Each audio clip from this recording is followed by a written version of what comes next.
ടെക്കിൽ താല്പര്യമുള്ള ആളുകൾക്ക് വേണ്ടിയിട്ട് പറയുകയാണ്, ഇത് വിവോ X300ൻ്റെ ഫ്രണ്ട് ക്യാമറയിൽ 4K 60 പോർട്രേറ്റ് വീഡിയോയിൽ ഷൂട്ട് ചെയ്യുന്ന വീഡിയോ ആണ്. സൗണ്ട് DJI മൈക്ക് മിനി എന്നാണ് വരുന്നത്. So Spiderman brand new day തിയേറ്ററിൽ പോയി കണ്ടു.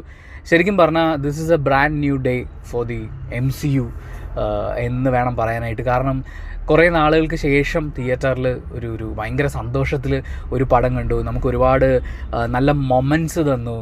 പിന്നെ ക്യാരക്ടേഴ്സ്, ആ സ്റ്റോറി, അതിനകത്തുള്ള ഇമോഷൻസ് എല്ലാം വർക്കാവുന്നത് പോലെ ഒരു ഗംഭീര തിയേറ്റർ എക്സ്പീരിയൻസ് കഴിഞ്ഞ് പുറത്തിറങ്ങിയെന്നാണ് ഈ സിനിമയെക്കുറിച്ച് പറയാനുള്ളത്. Just go and watch. ഞാൻ ഈ സിനിമ 3Dയിലാണ് കാണുന്നത്.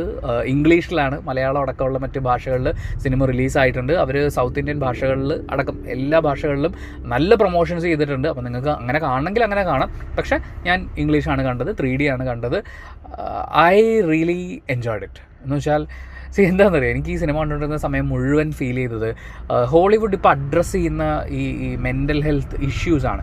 കാരണം ഇപ്പം ഗ്രീഫ്, നമുക്കൊരു നഷ്ടമുണ്ടാവുക എന്ന് പറയുന്നത്, ആ നഷ്ടത്തിൽ നിന്ന് പലപ്പോഴും നമ്മൾ ഒളിച്ചോടും. നാട്ടുകാരും കൂട്ടുകാരുമായിട്ടുള്ള ആളുകളൊക്കെ പോസിറ്റിവിറ്റിയുടെ പേരിൽ നമ്മളോട് പറയും, അതൊക്കെ വിടറാ, ഞാനും എൻ്റെ ജീവിതത്തിൽ ഒരുപാട് അനുഭവിച്ചു, നീ അതൊക്കെ മറക്ക്, എന്നിട്ട് പുതിയൊരു ജീവിതത്തിലേക്ക് വാന്ന് പറയും. പക്ഷെ അങ്ങനെയല്ല. ഇറ്റ്സ് ലൈക്ക് നമ്മളൊരു സങ്കടം ഉണ്ടെങ്കിൽ നമ്മളത് ആദ്യം മനസ്സിലാക്കണം, ആ റിയാലിറ്റി അക്സെപ്റ്റ് ചെയ്യണം. നമുക്ക് പ്രിയപ്പെട്ട ഒരാളെ നഷ്ടപ്പെട്ടു പോയി കഴിഞ്ഞാൽ നഷ്ടപ്പെട്ടു എന്നുള്ള കാര്യം നമ്മൾ ഉൾക്കൊള്ളണം. അതിനുശേഷം നമ്മളതിനെ കോപ്പപ്പ് ചെയ്യാൻ പഠിക്കണം. അവിടെയാണ് നമ്മുടെ ബ്രാൻഡ് ന്യൂ ഡേ സ്റ്റാർട്ട് ചെയ്യുന്നത്. അല്ലാതെ ഒളിച്ചോടലൊന്നിനും ഒരു പരിഹാരമല്ലോ. ഇപ്പോൾ കുറേ മാനിഫെസ്റ്റേഷൻകാരൊക്കെ ഇറങ്ങിയിട്ടുണ്ടല്ലോ, നിങ്ങൾ നെഗറ്റീവ് തോട്ട്സിൽ നിന്നൊക്കെ രക്ഷപ്പെട്ട് പോകും, എന്നിട്ട് വേറെ എങ്ങോട്ടോ കയറി ചെല്ലാനൊക്കെയാണ് അവർ പറയുന്നത്. അങ്ങനെ നടക്കില്ല. നമ്മുടെ ഉള്ളിലുള്ള തോട്ട്സ് അതിനോടൊപ്പം ഇരിക്കണം. ആ തോട്ട്സ് ക്രിയേറ്റ് ചെയ്യുന്ന ഇമോഷൻസ് എന്താണെന്ന് മനസ്സിലാക്കണം, ട്രിഗർ ചെയ്യുന്ന ഫാക്ടേഴ്സ് മനസ്സിലാക്കണം, അക്സെപ്റ്റ് ചെയ്യണം. അതൊക്കെയും ഇങ്ങനെയുള്ള സിനിമകളിൽ കൂടി ഇത് പറയുന്നുണ്ട്. അതും കൂടി ആളുകൾ മനസ്സിലാക്കണമെന്ന് എനിക്ക് ഭയങ്കര ആഗ്രഹമുണ്ട്. സോ ഇതിൻ്റെ ഒരു മെൻ്റൽ ഹെൽത്ത് സൈഡ്, ആ ഒരു ആസ്പെക്റ്റാണ് എനിക്ക് ഭയങ്കരമായിട്ട് ഇഷ്ടപ്പെട്ടൊരു ഫാക്ടർ. പെർഫോമൻസ് വൈസ് പൊളിച്ചിട്ടുണ്ട്. ടോം ഹോളണ്ട് ഉണ്ടല്ലോ, ഈ പഴയ കൂട്ടുകാരെ കാണുന്ന ഒരു മൊമെൻറ്റിൽ, അതായത് ഞാൻ അവരുടെ അടുത്തേക്ക് എത്തി, ഞാൻ അവരെ കാണാൻ പോകാമെന്ന് പറയുമ്പോൾ ആ പുള്ളിയുടെ മുഖത്തുള്ളൊരു ചിരിയൊക്കെ ഉണ്ടോ, അയ്യോ എന്തൊരു പെർഫോമൻസാണ് ഞാൻ. അങ്ങനെ ആ ചിരി കൊടുത്തു കഴിഞ്ഞിട്ട് അത് മായുന്നൊരു മൊമെൻ്റ് ഉണ്ട്, വേറെ ലെവൽ. പുള്ളി കൗമാരക്കാരൻ പീറ്റർ പാക്കറിൽ നിന്ന് പതിയെ മാറി സ്പൈഡർമാൻ ആവുകയാണ്. അപ്പോൾ അതിൻ്റെ ഒരു എല്ലാ സാധനങ്ങളും ഉണ്ട്. പിന്നെ ഇതിലെ ആക്ഷൻ, സ്റ്റണ്ട് പരിപാടികളെല്ലാം ഗംഭീരമായിട്ട് ചെയ്തിട്ടുണ്ട്. സെൻഡായ എല്ലാവരും ഈ സിനിമയിലെ പെർഫോമേഴ്സ് എല്ലാവരും അതിഗംഭീരമായിട്ടുള്ള പ്രകടനമാണ് പുറത്തെടുത്തിട്ടുള്ളത്. പിന്നെ നമ്മളെ ത്രില്ലടിപ്പിക്കുന്ന മൊമെൻറ്റ്സ് ഉണ്ട്, നമ്മൾ കാത്തിരിക്കുന്ന സാധനങ്ങളുണ്ട്. കാത്തിരിക്കാതിരുന്ന, എന്നെ സംബന്ധിച്ച് ഞാൻ വലിയ പ്രതീക്ഷയോടെ അല്ലാതിരുന്ന ചില കാര്യങ്ങളൊക്കെ ഉണ്ട്.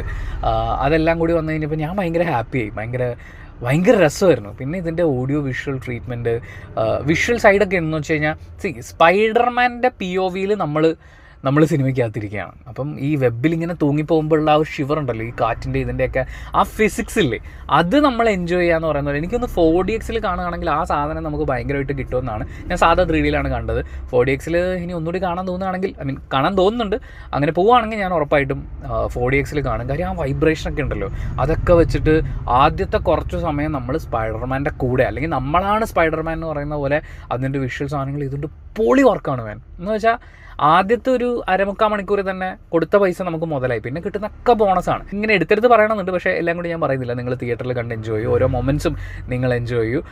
ഓഡിയോ വിഷ്വൽ സൈഡിൽ, VFX സൈഡിൽ, പെർഫോമൻസ് സൈഡിൽ, ഇതിൻ്റെ ഒരു സോഷ്യലി അല്ലെങ്കിൽ അതിൻ്റെ ഒരു മെൻ്റൽ ഹെൽത്ത് ആ ഒരു സൈഡിൽ, സ്റ്റോറി വൈസ് ഇതിനു മുമ്പ് ഈ കഴിഞ്ഞ കുറച്ച് നാളുകൾക്കിടയിൽ MCUവിൽ നിന്ന് വന്നിട്ടുള്ള പല ദുരന്തം പിടിച്ചിട്ടുള്ള സീരീസുകളെ പരിഗണിക്കുമ്പോൾ, സിനിമകളെ പരിഗണിക്കുമ്പോൾ, ദിസ് ഇസ് സംതിങ് നമുക്ക് ഭയങ്കര രസമുള്ളൊരു ഒരു സാധനമാണ്. ജസ്റ്റ് ഗോ ആൻഡ് എൻജോയ് എന്നാണ് പറയാനുള്ളത്. ആൻഡ് സെൻഡായുടെ ഒരു ചോദ്യമുണ്ട്, ആ ക്യാരക്ടറിൻ്റെ ഒരു ചോദ്യമുണ്ട്. നമ്മുടെ നാട്ടിലെ നായകന്മാർ, ഈവൻ മലയാള സിനിമയിലും അങ്ങനെയൊക്കെ തന്നെയാണ്. നായികയ്ക്ക് നല്ലത് എന്താണ്, അല്ലെങ്കിൽ എനിക്ക് ചുറ്റുമുള്ളവർക്ക് നല്ലത് എന്താണ് എന്നുള്ളത് നായകൻ തീരുമാനിക്കും. എന്നിട്ട് സ്വയം ത്യാഗിയാവുക എന്ന് പറയുന്ന സാധനമില്ലേ, അതിനെയൊക്കെ നമ്മൾ ചോദ്യം ചെയ്ത് തുടങ്ങിയിട്ടുണ്ടല്ലോ. അങ്ങ് ഹോളിവുഡിൽ അത് ചോദ്യം ചെയ്ത് തുടങ്ങി. അതെന്ത് രസമായിട്ടാണെന്നറിയോ. നിങ്ങളാണ് അവിടെ തീരുമാനമെടുത്തത്, എന്നോട് ചോദിച്ചില്ലല്ലോ. അല്ലെങ്കിൽ എനിക്കിതിൽ എന്ത് ചെയ്യാൻ പറ്റുമെന്ന് എന്താ നിങ്ങൾ ചോദിക്കാത്തതെന്ന് പറയുന്ന ഒരു ചോദ്യമുണ്ട്. ചില പ്രേമ സിനിമകളിലൊക്കെ ഇല്ലേ, നിൻ്റെ നല്ലതിന് വേണ്ടിയാണ് ഞാൻ നിന്നെ ഉപേക്ഷിച്ച് പോരുന്നതെന്ന് പറഞ്ഞിട്ട് കാര്യവും കാരണം ഒന്നും പറയാതെ നായിക ഉപേക്ഷിച്ച് പോകും. അല്ലെങ്കിൽ നായിക ആവേണ്ടിയിരുന്നൊരു കഥാപാത്രത്തിന് ഉപേക്ഷിച്ച് പോകും. അപ്പോൾ അത് നായകൻ്റെ ത്യാഗം എന്നാണ് നമ്മൾ കണ്ടുകൊണ്ടിരുന്നത്. പക്ഷെ അങ്ങനെയല്ല എന്ന് പറയുന്ന അങ്ങനത്തെ കുറേ സാധനങ്ങൾ സിനിമയിലുണ്ട്. എനിക്ക് ഇതൊരെണ്ണം എനിക്കങ്ങനെ പറയണമെന്ന് തോന്നി. ഇതുപോലെ ഒരുപാട് കാര്യങ്ങൾ സിനിമയിലുണ്ട്. നിങ്ങൾ ഒരു സ്റ്റാൻഡ് അലോൺ സിനിമയായിട്ട് കാണാൻ പോവുകയാണെങ്കിൽ ഇതിലെ ചില ക്യാരക്ടേഴ്സിന് നിങ്ങൾക്ക് മനസ്സിലായില്ല എന്ന് വരും. ഇപ്പോൾ പണിഷറിൻ്റെ ഒന്നും ഞാൻ സീരീസ് കണ്ടിട്ടില്ല. ഞാൻ നമ്മുടെ റീലോഡ് മീഡിയയുടെ പുള്ളി ഒരു വീഡിയോ ചെയ്തിട്ടുണ്ടായിരുന്നു ഈ സിനിമയിൽ വരാൻ സാധ്യതയുള്ള ക്യാരക്ടേഴ്സ് എന്തൊക്കെയാണ്, അല്ലെങ്കിൽ ട്രെയിലറിലുള്ള ക്യാരക്ടേഴ്സ് വെച്ചിട്ട്. അപ്പം ഞാൻ അത് കണ്ടതുകൊണ്ട് എനിക്ക് കുറേ കൂടി ഇപ്പം ഇതിൽ കുറേ സീരീസ് കാണാൻ പറയുന്നുണ്ട്. അതിനകത്ത് റെഡ് കളർ ഡ്രസ്സ് ഇട്ടുള്ള കുറേ നിഞ്ച പരിപാടികളൊക്കെ ഉണ്ട്. അപ്പോൾ അത് ഇതിന് മുമ്പുള്ളൊരു സീരീസിലുള്ളതാണ്. ഞാൻ ആ സീരീസ് കണ്ടിട്ടില്ല. പക്ഷേ റീലോഡിൻ്റെ വീഡിയോസ് കണ്ടപ്പം എനിക്ക് അതിനൊരു ധാരണ ഉണ്ടായിരുന്നു. ഹൾക്ക് നമ്മൾ പ്രതീക്ഷിക്കുന്നതാണ്, ട്രെയിലറിലൊക്കെ ഉണ്ടായിരുന്നല്ലോ. പണിഷർ എന്ന് പറയുന്ന ക്യാരക്ടറിൻ്റെ കുറച്ച് കാര്യങ്ങളൊക്കെ എനിക്കറിയാം, പക്ഷേ ഞാൻ ആ സീരീസ് മുഴുവനായിട്ട് കണ്ടിട്ടില്ല. പിന്നെ വേറെയും കുറച്ച് സാധനങ്ങളൊക്കെ നമ്മൾ കാണേണ്ടതാണ് എന്നൊക്കെ പറഞ്ഞിരുന്നു. പക്ഷേ എല്ലാം ഒന്നും അങ്ങനെ കാണേണ്ടത് എങ്ങനെ പറയാമെന്നറിയില്ല. സ്പോയിലർ ഫ്രീ ആയിട്ട് പറയാനാണെങ്കിൽ ജസ്റ്റ് ഗോ ആൻഡ് വാച്ച്. MCUവിൻ്റെ സിനിമകളും സീരീസും നിങ്ങളെ എപ്പോഴെങ്കിലും എൻജോയ് ചെയ്യിപ്പിച്ചിട്ടുണ്ടെങ്കിൽ ഇത് നിങ്ങൾ ഉറപ്പായിട്ടും എൻജോയ് ചെയ്യിപ്പിക്കും. അങ്ങനത്തെ ഒരു ഉറപ്പാണ് എനിക്ക് സിനിമ കാണുമ്പോൾ പറയാൻ തോന്നുന്നത്. കാരണം ഞാൻ ഭയങ്കരമായിട്ട് എൻജോയ് ചെയ്തു. ഈ കഴിഞ്ഞ കാലങ്ങളിൽ വന്നിട്ടുള്ള നിരാശ ജനിപ്പിച്ചിട്ടുള്ള സിനിമകളും സീരീസും കാരണം ഇതും അങ്ങനെ പോകണ്ട എന്ന് നിങ്ങൾക്ക് തോന്നുന്നുണ്ടെങ്കിൽ ആ തീരുമാനം നിങ്ങൾക്കൊരു നഷ്ടവും. Just go and watch. അത്രേ പറയാനുള്ളൂ. അപ്പോൾ thank you so much for watching this video. ഇഷ്ടപ്പെട്ടാൽ ലൈക്ക് ചെയ്യുക, കമൻറ്റ് ചെയ്യുക, ഷെയർ ചെയ്യുക, സബ്സ്ക്രൈബ് ചെയ്യുന്ന കാര്യവും ഹൈപ്പ് ചെയ്യുന്ന കാര്യവും പരിഗണിക്കുക.